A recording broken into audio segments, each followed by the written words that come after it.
Have you ever heard a name whispered like a warning? Deirdre. The druid said her birth would bring sorrow, not just to her parents or her people, but to the entire kingdom of Ulster. In ancient Ireland, Ulster was ruled by warriors, fierce men bound by oaths and honour, by blood and battle. Their high king, Croagh mac Nessa, ruled from Avon Macha, and his warriors, the Red Branch Knights, were legends in their own time. But legends are built on more than just strength. They're built on choices and consequences.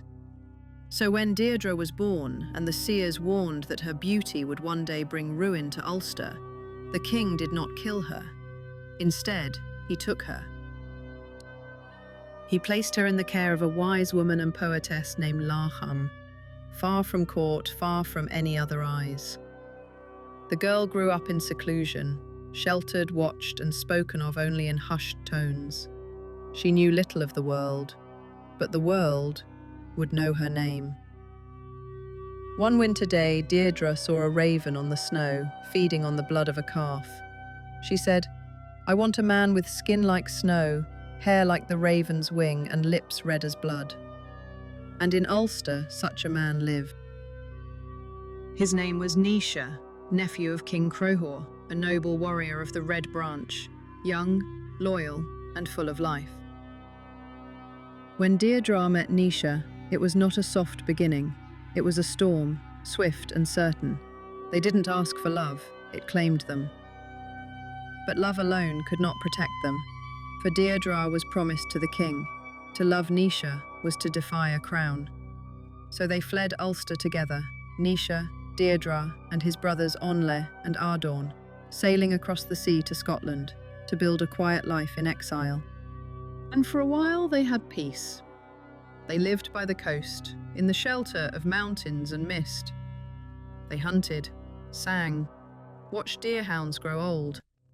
And every morning Deirdre watched the sea, waiting for the past to find her. Back in Avon Macha, King Croagh did not forget. He waited, silent as years passed. And when he felt the time was right, he sent word. "Come home, all is forgiven. You'll be safe, you'll be honoured." Naoise was hesitant. But his brothers missed Ulster. They longed for their homeland, their names sung in the hall again, and Deirdre, though her heart warned her, followed. They returned to Avon Macha, but the feast was quiet, the air was wrong, no music, no warmth, only eyes that looked past them. Naoise and his brothers were separated, then slain by treachery, not in battle, but in the cold silence of betrayal. Deirdre was taken, and Croagh made her his queen. She never smiled again, never sang. She moved through the palace like a shadow, the girl once raised in silence, now silenced by grief. A year passed. The king asked her, "Who do you love more, your dead Naoise or your living king?" She said nothing, only looked toward the hills. That was enough. In fury he gave her to Owen mac Duracht, the very man who had slain Naoise. Deirdre was placed in a chariot beside him, but before it could move, she threw herself from it and was broken on the rocks below. And that was the end of Deirdre's sorrow, but not her story. They say King Croagh buried her beside Naoise, and from their graves grew 2 yew trees.